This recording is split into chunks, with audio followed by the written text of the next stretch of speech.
자꾸 세상 사람들의 말에 귀를 기울입니다. 세상에서도 교회 안에서도 우리는 사람들의 말은 의미 있게 들을 필요가 없습니다. 하나님에게만 집중하면 되는 줄로 믿습니다. 지성이면 감천이라는 말이 있습니다. 정성이 지극하면 하늘도 감동되어서 그 사람을 도운다 라는 그런 뜻이 되겠습니다. 그래서 우리가 기도를 드려도 정말로 정성된 기도를 드려야 된다는 말을 하죠.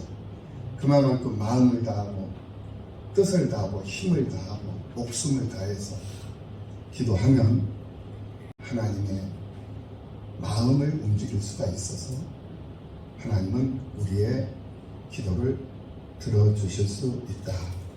그렇기 때문에 우리는 힘 닿는 대로 하나님 앞에 쉬지 말고 기도해야 된다 라는 그런 말들을 많이 합니다. 그런데 그것이 꼭 맞는 것은 아니더라. 오늘 본문에 나오는 다윗을 보니 그렇더라 라는 것입니다. 그렇다고 우리가 꼭 또 기도를 안 할 수도 없는 거예요. 또 기도를 한다고 해서 다 무조건 하나님이 응답해 주신다. 그러니 마음을 다하고 뜻을 다하고 힘을 다해서 기도해야 된다. 그래서 우리는 기도하자. 그렇다고 해서 또 하나님이 또 다 들어주는 것도 아니더라고요. 그러면 어쩌라는 말입니다. 기도를 하라는 말이에요? 기도를 하지 말라는 말이에요? 네. 기도를 하는데 하나님이 그 기도를 들어주시느냐 들어주시지 아니하시느냐 이것이 중요한 거예요. 그러니까 내 기도가 응답이 되든 응답이 되지 않든 우리는 어떻게 해야 된다? 하나님 앞에 최선의 기도를, 부끄럽지 않는 기도, 후회함이 없는 기도를 드릴 수 있는 우리가 되어야 한다. 하나님은 어떤 상황 속에서도 사람들에 의해서 움직이는 행동하는 그런 하나님이 아니에요. 하나님은 주권자시거든요. 모든 일의 주권자예요. 모든 만물의 생생의 원리를 주관하시고 창조하시고 다스리시면서 이끌어가시는 주권자라는 거예요. 그런 하나님이 사람 한낱 티끌보다도 못한 그 사람들의 말에 귀 기울이시지 않습니다. 그렇다고 해서 그 사람들을 또 외면하시지도 않아요. 이게 우리 하나님이라는 거예요. 그러니까 우리 하나님의 반응이 중요한 것이 아니라 내가 하나님 앞에서 어떤 모습으로 어떤 심정으로 하나님 앞에 서 있느냐 이것이 중요한 것이고 그 앞에 서 있는 나를 하나님이 어떻게 지금 바라보고 계시느냐 이것이 중요한 것이다. 오늘 본문의 주 내용은 다윗이 이 밧세바와 동침을 하여서 낳은 아이가 죽는 내용입니다. 15절 말씀에 보면 이 아이는 하나님이 치심으로 병들어 앓다가 결국 죽음에 이르게 되었다는 그러한 말씀이 기록되어 있는 것을 볼 수가 있습니다. 그리고 하나님이 이 아이를 치셨는데 14절 말씀을 보면 이 아이가 죽게 된 것은 나단 선지자가 예언을 했기 때문이었다라는 거예요. 뭐라고 예언을 했느냐? 당신이 낳은 아이가 반드시 죽으리이다 라고 말을 했다라는 거예요. 이 말씀이 이루어진 것이었어요. 그래서 다윗의 범죄의 결과가 이렇게 나타났던 것을 우리가 생각해 볼 수가 있는 것입니다. 이것은 무엇을 의미하냐면 주의 종의 책망도 때로는 즉각적인 응답으로 나타난다라는 것을 분명히 우리에게 보여주고 있는 대목이 되는 것입니다. 그런데 다윗은 죽이지 않겠다라고 하면서도 다윗의 죄와는 전혀 상관이 없는 이 아이는 죽을 것이다 라고 말을 한다라는 거예요. 이해가 되지 않는 일이죠. 이 아이가 무슨 죄가 있다고 아버지의 죄 때문에 이 자식이 죽어야 하느냐 이 말입니다. 죽어야 한다면은 다윗이 마땅히 죽어야 하는 것 아니겠습니까? 아이는 아니다라는 것입니다. 율법대로 한다면 다윗의 이 간음죄와 이 살인죄는 사형에 해당되는 그런 무서운 죄예요. 그것도 그냥 사형에 처하는 것이 아니라 성 밖에 끌려 나가서 사람들이 던지는 돌에 맞아서 죽어야 하는 그러한 아주 참혹하고 무서운 그런 사형에 해당하는 그런 제목이 되는 것입니다. 그만큼 크고 무서운 죄였다라는 거예요. 그런데 다윗은 하나님 앞에 엎드려서 자신의 죄를 감추지 않고 다 토해내고 있는 것을 볼 수가 있어요. 사울 왕처럼 변명하지 않았습니다. 사울 왕처럼 자신의 죄를 감추지 않았어요. 변명하지도 않았고 감추지도 않았고 자기 자신을 합리화시키지도 않았던 것을 볼 수가 있습니다. 이것이 사울 왕과 다윗 왕의 차이점이지요. 하나님 앞에 서 있는 사람들의 모습이다라는 거예요. 어떤 사람은 하나님이 기뻐하시고 어떤 사람은 하나님이 기뻐하시지 않는 이유가 바로 여기에 있는 것입니다. 중심을 보시는 하나님이기 때문에 그런 것이다 라는 말씀입니다. 다윗을 용서하시겠다는 그런 긍휼을 베풀어 주심으로 인해서 오늘 우리들에게 하나님 앞에 회개가 얼마나 중요한 것인가를 알려주시는 그러한 말씀이 되기도 한다는 것을 우리는 깨달아야 될 줄로 믿습니다. 그렇다면 하나님께서 다윗의 회개를 보시고 다윗의 죄를 사하여 주셨는데 다윗의 아이를 죽이시는 이유가 무엇이란 말입니다. 이것을 우리가 용서라 할 수 있겠느냐 하는 그런 의문을 해보지 않을 수가 없습니다. 그래서 오늘 본문 14절 말씀에서 하나님이 다윗의 아이를 죽이시는 이유를 분명하게 말씀을 해주고 있는 것을 볼 수가 있습니다. 이 일로 말미암아서 여호와의 원수가 크게 비방할 거리를 얻게 하였으니 라고 말하고 있습니다. 이 일이라는 것이 무엇입니까? 바로 부하장수의 아내를 취한 것이죠. 그것으로 말미암아서 하나님의 원수가 크게 비방할 거리를 얻게 하였다라고 말씀을 하고 있는 것을 볼 수가 있습니다. 그 때문에 이 아이를 죽일 수밖에 없다라는 것입니다. 즉 다윗의 범죄에 대한 하나님의 용서로 인하여서 여호와의 원수들이 하나님의 원수들이 하나님을 해방할 거리를 얻게 되었다라는 것입니다. 해방할 거리를 얻게 했으니 그 해방할 거리를 없애야 되지 않겠느냐. 그 해방할 거리를 없애는 것이 무엇이겠느냐. 바로 아이를 죽이는 것이다 라는 것이 아주 무서운 말씀입니다. 여기서 말한 여호와의 원수가 누구이겠습니까? 여호와의 원수, 이것은 사탄 마귀임에는 틀림이 없습니다. 그렇다면 사탄 마귀라는 것은 바로 하나님을 대적하는 자를 말하는 것이죠. 하나님을 알지 못하는 이방 사람들, 하나님을 믿지 않고 하나님을 거부하는 이방 사람들을 말하는 것일까요? 꼭 그렇다고 우리는 말할 수는 없을 것입니다. 굳이 믿지 않는 이방 사람으로 몰아갈 필요가 없다라는 거죠. 오히려 믿지 않는 이방 사람들은 하나님께 관심이 없어요. 하나님이 일하심에 대해서 별로 관심이 없기 때문에 하나님을 해방하고자 하는 그런 의도도 갖지 않고 있을 것이다 라는 생각을 해보게 됩니다. 그들이 아예 멸망의 자리에서 하나님이란 존재 자체에 대해서 전혀 무관심으로 살아가고 있기 때문에 그렇다라는 것입니다. 그렇게 볼 때 하나님의 원수는 누구이겠습니까? 하나님의 원수는 무엇이겠습니까? 하나님을 안다라고 자처하는 그런 무리들 속에 있는 사람들이 아니겠는가. 쉽게 이것을 다시 말한다면 스스로 믿음 있는 자로 자처하고 하나님을 안다라고 하는 그런 사람들 속에 하나님을 해방하는, 하나님의 일을 해방하는 그런 원수가 자리하고 있다라는 말씀입니다. 하나님을 해방한다라는 것은 하나님의 거룩하신 뜻과 그가 베푸신 은총을 왜곡하며 사는 것을 말하는 것입니다. 하나님의 뜻과 은총을 인간의 생각대로, 자기 생각대로, 자기 입맛대로, 자기 멋대로 바꾸어서 생각을 해버리고 있다라는 거예요. 그렇게 생각하고 그렇게 해석하고 자신의 삶 속에다가 정당하게 합리화를 시키면서 적용하며 살아간다라는 거예요.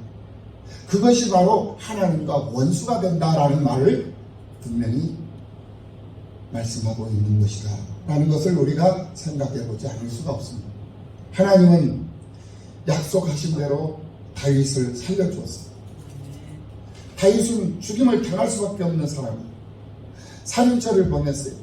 자기 사랑하는 훌륭한 그 부하, 그 용사를 전쟁터로 내보내가지고 죽였어요. 살인한 것입니다. 그리고 그의 아내를 취했어요. 이것이 바로 가늠이에요. 그래서 이것은 죽을 수밖에 없는 일이다라는 거예요. 죽여야 하는 거예요. 죽어야 하는 일이다라는 거예요. 그 어떤 일로도 용서받을 수 없는 그런 행위를 이 다윗은 서슴없이 했던 것을 볼 수가 있습니다. 그런 상황에서 하나님은 다윗을 살려주었어요. 그러나 그를 대신하여서 다윗의 아이를 죽으심으로써 죄에 대한 대가는 반드시 죽음으로 갚으신다라는 사실을 분명히 우리에게 보여주고 있는 것을 우리는 이 본문을 통해서 확인해 볼 수가 있는 것입니다. 그래서 죄를 지어도 회개하면 된다 라고 하는 그런 말을 함부로 할 수 없게 되더라는 말씀입니다.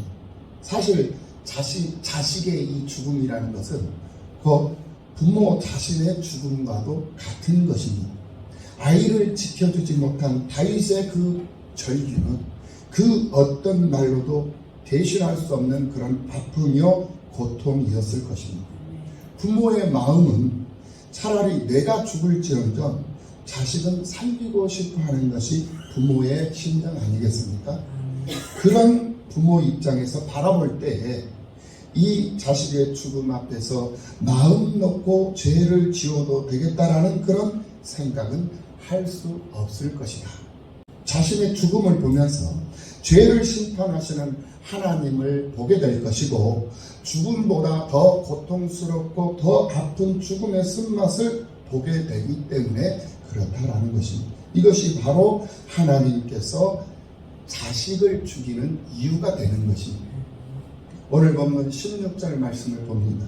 다윗은 아이가 심히 앓게 되자 이 아이를 위해서 어떤 행위를 하고 있습니까?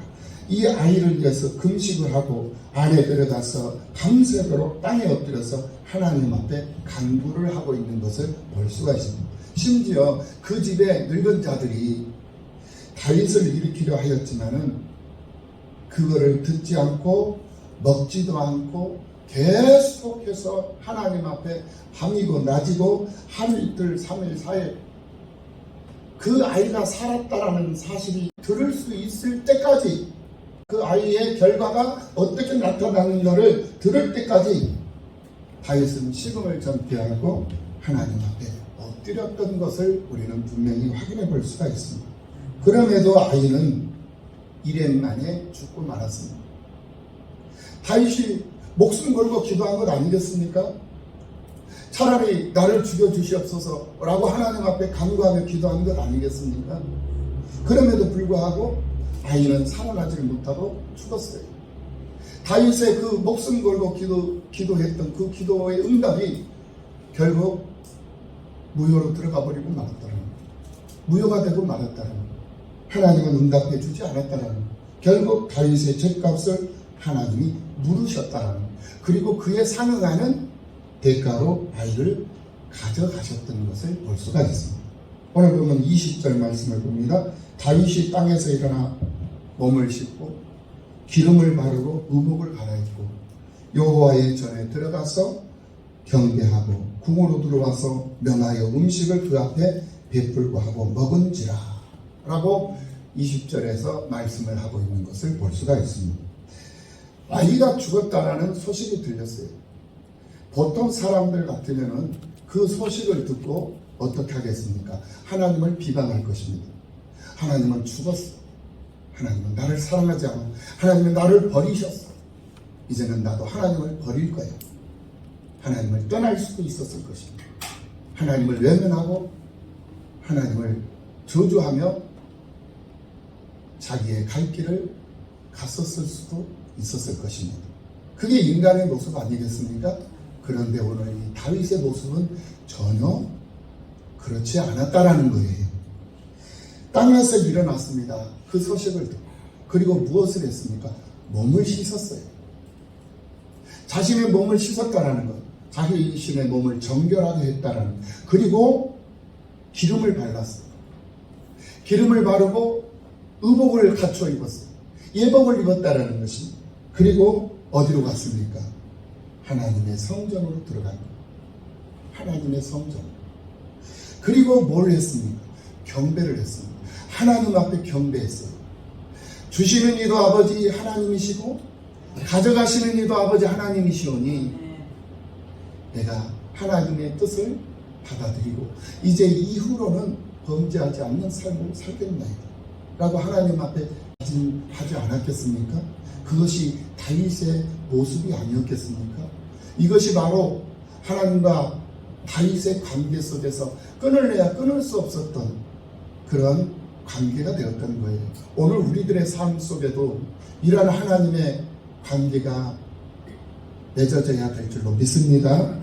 어떤 상황 속에서도 자기의 환경과 자기의 상황에 하나님을 끌어다가 맞추려고 하는 것이 아니라 하나님의 시간표에 하나님의 계획 속에 나 자신을 맡기고 나 자신을 맞추려고 하는 그러한 모습, 이것이 진정한 믿음의 모습이 아니겠는가 하는 그런 말씀을 드리지 않을 수가 없습니다. 신하들이 의아해서 그 모습을 보고 묻습니다. 오늘 본문 22절 23절의 말씀입니다. 가로되 아이가 살았을 때 내가 금식하고 운 것은 혹시 여호와께서 나를 불쌍히 여기사 아이를 살려주실는지 누가 할까 생각하거니와. 지금은 죽었으니 어찌 금식하랴. 내가 어찌 금식하랴. 내가 다시 돌아오게 할 수 있느냐. 나는 그에게로 가려니와 그는 내게로 돌아오지 아니하리라 라고 말씀하고 있는 것을 볼 수가 있습니다. 다윗의 이 말이 과연 무슨 뜻일까요? 인간의 간절함과 정성으로 하나님의 마음을 바꿀 수 있는 것이 아니다 라는 그러한 뜻으로 우리가 해석을 해볼 수 있는 것입니다. 그렇다면 우리가 기도할 필요가 없겠느냐 이 말이에요. 기도를 해도 듣지 않으시니 기도할 필요가 있겠는가 라고 생각을, 만약에 그런 생각을 하게 된다면 그것은 인간적인 속셈이 드러난 행위일 것입니다. 지금껏 하나님께 기도해온 그 기도는 자신의 영광을 위한 수단으로, 자신의 인간적인 욕구를 충족시키기 위한 수단으로 사용해 왔다라는 그런 증거가 되기 때문에 그런 것입니다. 기도의 진정한 의미와 목적은 자신의 소원을 이루겠다는, 자신의 소원을 이루는 데에다가 그 목적을 두고 하나님 앞에 기도했다라는 그러한 증거가 되는 것인데, 이것은 곧 이방 종교의 행위와 똑같다라는 것, 우상을 숭배하는 자들의 행위와 동일한 행동이었다라는 것입니다. 성경에서 말하는 그런 기도의 행위가 아니었다라는 말씀입니다. 오히려 성경은 그런 기도는 하지 말아라 라고 말씀을 하고 있는 것을 볼 수가 있어요. 그래서 무엇을 먹을까 입을까 마실까 염려하지 말라는 거, 이거 구하지 마라, 이거 이방인들이 구하는 것이니까 구하지 마라, 하지 말라고 했던 거예요.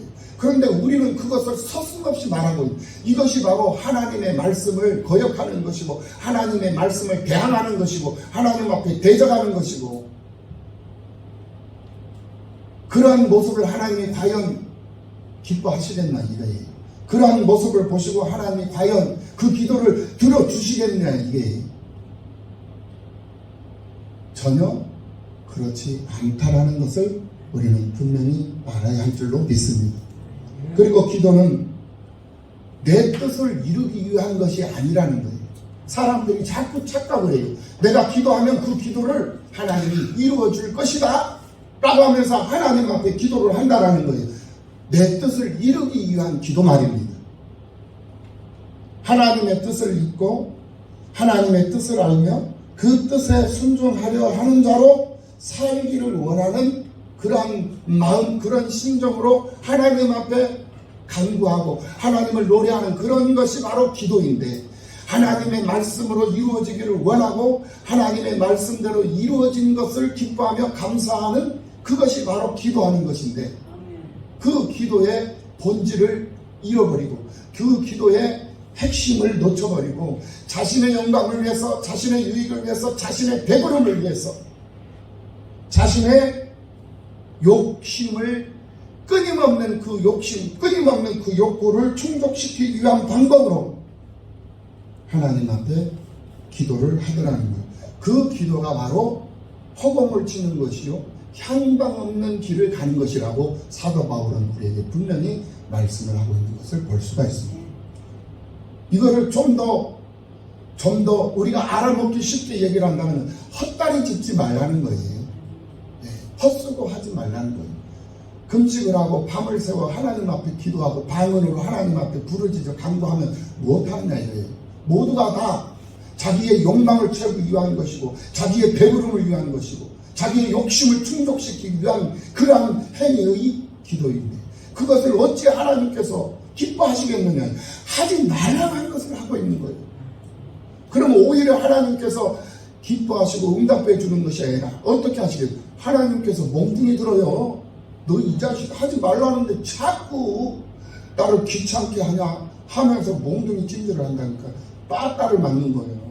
오히려 하나님 앞에 칭찬받고 기도 많이 한다고 칭찬받고 하나님 앞에 은혜를 입는 것이 아니라 하나님 앞에 책망 듣고 오히려 하나님 앞에 벌받고 기합받는다니까. 이거 알아야 된다는 거예요. 그렇다고 해서 기도하지 말라는 거 아니에요. 여러분들 새겨 들으시기를 예수님의 이름으로 축원합니다. 그래서 내 뜻을 이루기 위해서 기도하는 것이 아니라 하나님의 뜻이 내 삶 속에 이루어지기를 간구하는 것이 바로 우리가 드려야 할 기도다라는 거예요. 그래서 예수님도 겟세마네 동산에서 피눈물의 기도를 드리면서 다가올 십자가의 고난의 순간을 내게서 지나가게 하옵소서라고 밤을 새우며 밤낮으로 하나님 앞에 기도를 드렸어요. 얼마나 다가올 그 십자가의 그 죽음이, 그 십자가의 그 고난이 얼마나 무섭고 얼마나 두렵고 고통스러운 것인가를 주님이 아시기 때문에 인간의 생각으로는 이 장이 내게서 지나가기를 원하는 마음으로 하나님 앞에 기도했다는 거예요. 이게 인간의 모습이에요.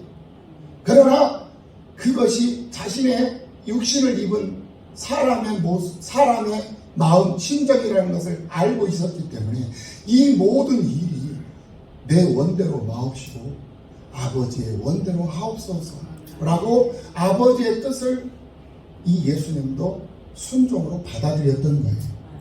내가 이 일을 위하여 왔나이다. 할렐루야. 내가 이 일을 위하여 이 땅에 왔나이다. 하늘 높은 보좌를 버리시고 이 땅에 내려오신 비하하신 그 이유가 바로 여기에 있나이다. 그리하오니 내 원대로 마옵시고 아버지 원대로 하옵소서 하면서 자신을 아버지 앞에 다 맡겨버린 거예요.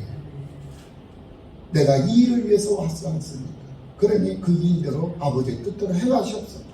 그리고는 예수님이 십자가의 고통을 받아들입니다. 그리고 십자가 위에서 나 위하여, 우리 위하여, 우리 죄를 짊어지시고 우리의 질고를 다 감당하시고 장렬하게 십자가 위에서 죽임을 맞이하시죠.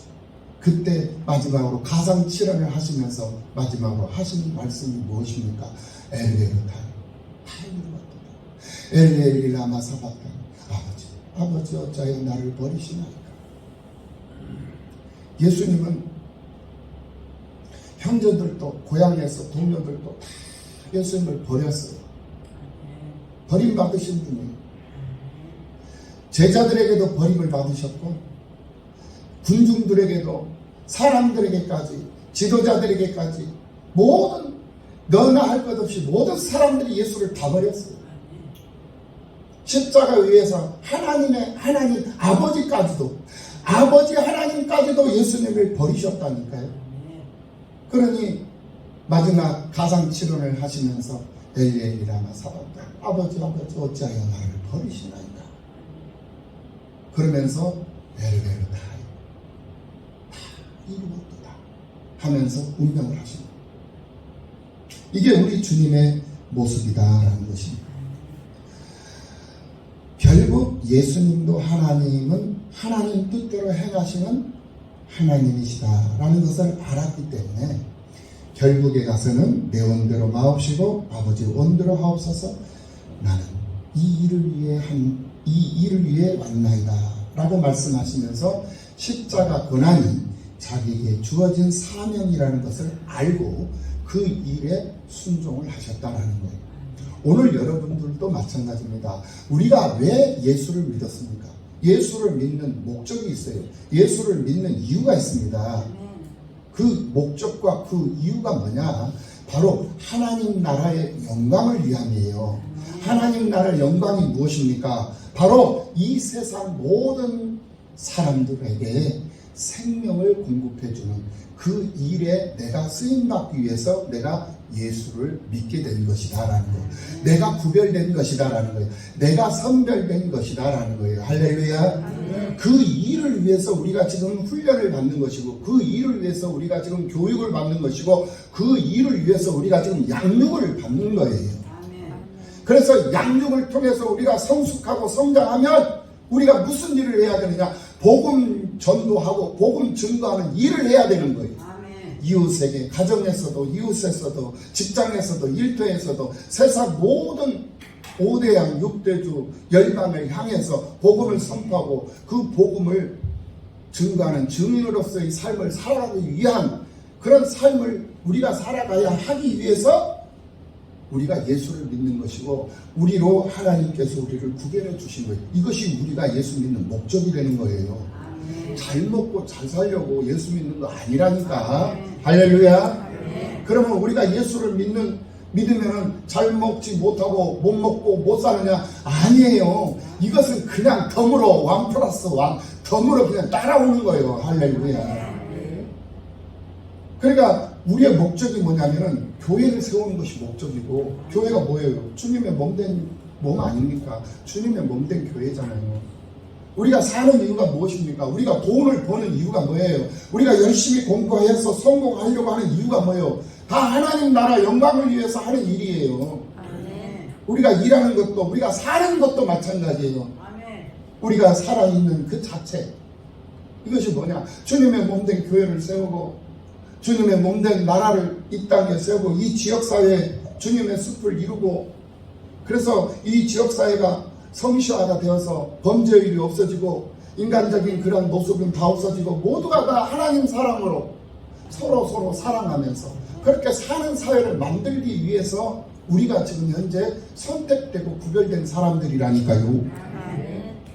천국과 지옥의 차이가 어디에 있습니까? 지난번에도 한번 말씀을 드렸습니다. 밥을 먹는데요. 지옥에 있는 사람들은 똑같은 밥을 왔어요. 천국과 지옥 사람들에게. 똑같이 하나님이 밥을 줬단 말입니다. 천국에 있는 사람들하고 지옥에 있는 사람 똑같아요. 하나님은 공평하시거든요. 그런데 왜 지옥이 괴로우냐? 밥을 주셨는데 숟가락이 너무 길어. 그래서 그 숟가락으로 밥을 퍼먹어야 되는데 숟가락이 길어가지고 밥이 안 터져. 밥을 퍼가지고 자기 입에 넣어야 되는데 안 들어가. 지 입에다 넣으려고 하면 밥이 떨어져. 그러니까 배고픈 거야. 네. 그러면서 아수라장이 돼 있는 거예요. 서로 자기 밥 먹으려고 서로 밥 먹으려고. 그러니 그게 온전하겠어요? 그게 바로 지옥이라는 거예요. 자기 중심, 자기 욕심, 자기만 내 배만 부르면 되고 나만 편하면 되고 나만 즐거우면 되고 나만 행복하면 되고 나만 풍요하면 되는 것. 그것이 바로 지옥이라. 근데 천국을 가만히 보니까 이거 똑같아요. 숟가락이 길어. 그런데 밥을 퍼가지고 상대방에게 먹여줘. 상대방에게 먹여줘. 이것이 천국이라니까요. 네. 그러니까 천국과 지옥은 다른 데 없어요. 어떻게 내가 생각을 하고 어떻게 내가 마음을 먹고 어떻게 행동을 하느냐에 따라서 천국이 될 수도 있고 지옥이 될 수도 있는 거예요. 별다른 거 아니라니까. 오늘 우리는 하나님이 우리를 기뻐하시는 사람들이 되어야 될 줄로 믿습니다. 하나님이 우리를 기뻐하는 사람은 내 뜻대로 마옵시고 아버지의 뜻대로 하시옵소서라고 아버지 앞에 나를 다 내려놓는 그것이 바로 하나님이 기뻐하시는 모습인 줄로 믿습니다. 내 뜻대로 하시는 것이 아니라 하나님 뜻대로 하시라는 거예요. 하나님 뜻대로. 그러니까 기도도 내 삶에다가 기도를 맞추려고 하지 마요. 그거 하나님 앞에 응답 안 돼. 100날 해봐야 말짱 도루묵이라고 해요. 말짱 도루묵. 하마터면 불이 나올 뻔했네. 말짱 도루묵이 나와요. 그렇게 해봐야 안 된다 이 말이에요. 그건 뭐냐? 내 뜻대로 마옵시고 아버지의 뜻대로 하옵소서. 이러한 믿음을 가지고 내가 살아갈 때 하나님은 나를 기뻐하셔요. 나를 기뻐하시잖아요. 이 자식이 하는 행동이 기쁘잖아. 그러면 이 자식이 아빠 나 돈 10,000원 줘, 나 돈 좀 줘, 말 안 해도 자동으로 지갑이 열려. 맞아요? 틀려요? 아, 이 자식이 하는 것이 이뻐. 이쁘면 달라고도 안 해. 달라고도 안 했는데 주고 싶은 거야. 뭐라도 막 주고 싶은 거야. 이게 하나님의 모습이다라는 거. 그러니까 하나님 앞에 옳다함을 입을 수 있는, 하나님을 감동시킬 수 있는, 하나님이 기뻐할 수 있는 그런 모습으로 여러분들의 삶이 전개되면 달라고 안 해도 다 주신다니까. 할렐루야. 아멘 좀 크게 해봐. 아멘. 이런 하나님을 믿고 우리는 그 하나님을 의지하면서 살고 있는 하나님의 사람들인 줄로 믿습니다. 하나님의 영광이 여러분 삶 속에 가득가득 임하여 하나님을 기쁘시게 하고 맡겨주신 법된 교회를 세우는 일에 조금 더 부족함이 없이 쓰임을 받을 수 있는 여러분 되시기를 예수님의 이름으로 축복합니다. 기도하시겠습니다. 살아계신 하나님